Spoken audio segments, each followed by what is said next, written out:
kasi I'd like to take this opportunity to give my apologies to ABS-CBN. Kasi I was supposed to do a teleserye with them, yung Sandugo. Nakita naman nyo yung yung publicity shoot, nandun na ako. But sadly, hindi namin nakita kasi itong mangyayari. Yun ang nangyayari ngayon sa sitwasyon namin ni Jay. So, I had to decline. Pasensya na po. And babawi po ako sa inyo dahil mas kailangan lang kasi ako talaga ngayon ni Jay. Yun lang. Kaya pasensya na po.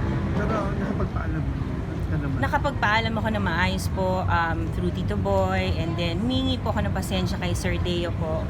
Tsaka kay Direk Eric Salud. Humingi po ang pasensya dahil yung role na yon talagang ginawa for me. But yun, binigay na nila kay Vina, which is, I'm happy dahil kaibigan ko si Vina. Sabi nga ni Vina sa akin, sis, tanggapin ko yung project na para sis. Sabi ko, tanggapin mo dahil maganda yung project na yan. But you know, sa buhay ng tao, di ba, there's always a reason for everything. Maybe hindi talaga para sa akin dahil mas kailangan ako ni Jay ngayon. Yun, so, kaya... paano naman management? Anong promise sa'yo after this? As of now, wala pa. But kasi magko-concentrate kami, the 45 days ng election will start on Friday, next Friday, which is March 29. So 45 days na yun, every day, we'll be going around the whole Zambales. So wala talagang time. So after nun, God willing, I know God is good. Sana mabigyan ulit ako ng magandang project. Pero it seems naman, Aiko, ba sa mga postings at sa mga balibalita na maganda pa rin ang reception ng tiga Zambales kay Mayor. Oo, actually, iniisip nga namin kung naka-apekto ba.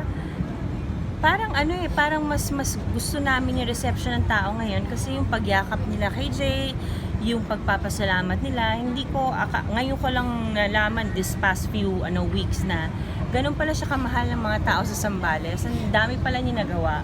So, that's something that I should be proud of, diba? That's something na parang, affirmation ko na parang, pumupusta naman pala ako sa tamang tao. Kumbaga, kung may nag-give up man ako ngayon sa punto ng career ko, worth it naman pala yung pinupustahan ko kasi ang dami niya talaga natulungan. Anong feeling, Mayor, Vice? Anong feeling na ganun pala, wala naman palang masadong epekto or something kung ano man yung issues? Well, nagpapasalamat siyempre ako sa mga kababayan namin sa Zambales dahil alam naman kasi nila kung ano yung totoo and sila yung nakakakilala sa pagkatao ko and nagpapasalamat ako at mahal pa rin nila ako kahit sa mga pinagdadaanan ko, they always supported me, so I'm very thankful at How are you taking it, Vice? Yung mga ganito pinagdadaanan? Ano naramdaman niyo? Siyempre masakit, pero kasi the accusations against me are false and baseless, no? I've always supported this administration's fight against its battle on illegal drugs. So, keep the faith. Tsaka, alam naman ni God yun kung ano yung totoo. So, yun ang nagpapalakas sa amin araw-araw. Matagal ba pinag-isipan, Aiko, Mars, na kumbaga parang itaya ang pangalan mo? Kasi syempre, 25 years or more 30. ba? 30 years, hindi ba? Na posibleng mawala pero hindi naman Sana naman, wag naman mawala hindi kasi. mawawala kasi In Jesus name, wag naman. hindi naman siya Oo. mawawala kasi Wag naman. Hindi naman ako magpapaalam ng forever sa show business.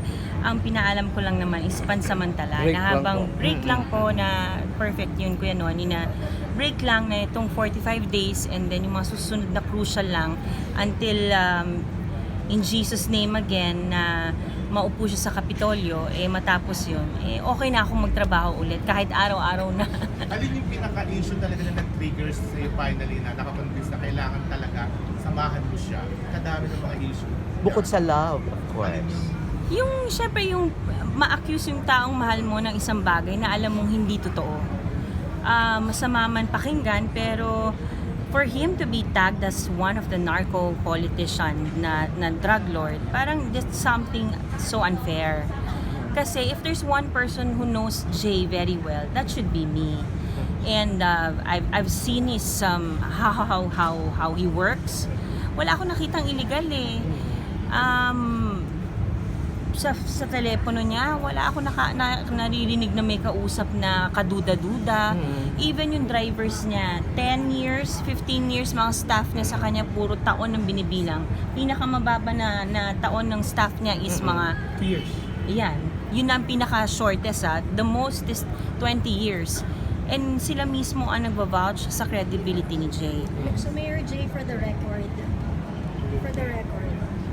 yung pagkakasangkot niyo po sa Narco list, is there any truth or is there a statement that you want to, Mensahe kayo sa... So yun nga yung sinasabi ko, the accusations against me are false, baseless, no? And yun nga, I've always maintained my support for the this administration's battle against illegal drugs. So talagang dire-diretso lang. In time, patutunayan naman namin na hindi totoo yan. May nabasa pa ako sa social media yung parang may nagpo-post pa na parang ini-advance na convoy na Yes. condolence, yung mga ganun. Oo nga. Parang death threats ba yun? Actually, dun ako unang umalma. Kasi parang foul na yun eh. Parang magko-condolence ka sa isang taong buhay pa ang tao. That's something foul already. And that's why I addressed that issue not only in my Facebook but in my Instagram as well. Saying na don't be quick to judge because you don't know yet the whole story. Malalim ang story na ito.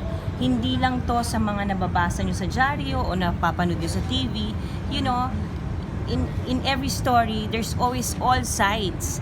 And hindi nila nakikita yung lahat ng puntong yon. So, syempre, masakit, di ba? Masakit. Ano ba meron dyan sa Zambales yan at bakit ganito kadugo at parang ang dami? Mainit at pinag-iinteresan, di ba parang? Well, kasi actually hindi ko rin alam kasi Ako alam ko. Kasi yung kalaban mo. Kasi he's always been gentleman. Kasi babae yung kalaban niya. That's why ayaw niya sagutin. So ako yung sasagot. Yan, Ano mensahe mo ay kung babae sa babae? Oo, ako madam, ayokong banggitin yung name niya na po, pero with due respect po, sana po kung meron po talaga kayong plataforma at proyekto para sa tao, dapat sa mga caucuses niyo po, sa pa-meeting niyo, yun yung i-discuss niyo. Yun yung kung ano magagawa niyong tulong sa mga taga-Zambales bilang incumbent po kayo, di ba? And pati ako nasasama na, andyan yung may skin disease ako. Madam, wag niyo naman po ako tanggalan trabaho. Meron po ako endorsement sa skin. Pekas po ito. So, para sigurong tactic niya yun na para layuan ako ng tao, kasi pag dumadating ako sa Zambales, buong akap at buong tinatanggap nila ako, siguro tactic nila na para layuan ako is sasabihin may skin disease ako. Sana do not go that low. Oo. Parang too low. Di ba too low? Mestiza lang may freckles, no? Yun nga, yung mga iba nga nagpapadagdag nito eh. Oo nga, Ako, no? Pag may freckles ka, maganda ka. di ba? Ay, ikaw nagsabi niya. Teenager ka Wala pa, akong may memory. freckles ka. Di ba? Parang naiba yung tides, yung parang ihip ng hangin kasi parang imbis na lumayo yung tao. Yung sila pa ngayon Lalong warm yung nag-post sa Facebook pagtanggap, ng mga pagmamahal sa inyo.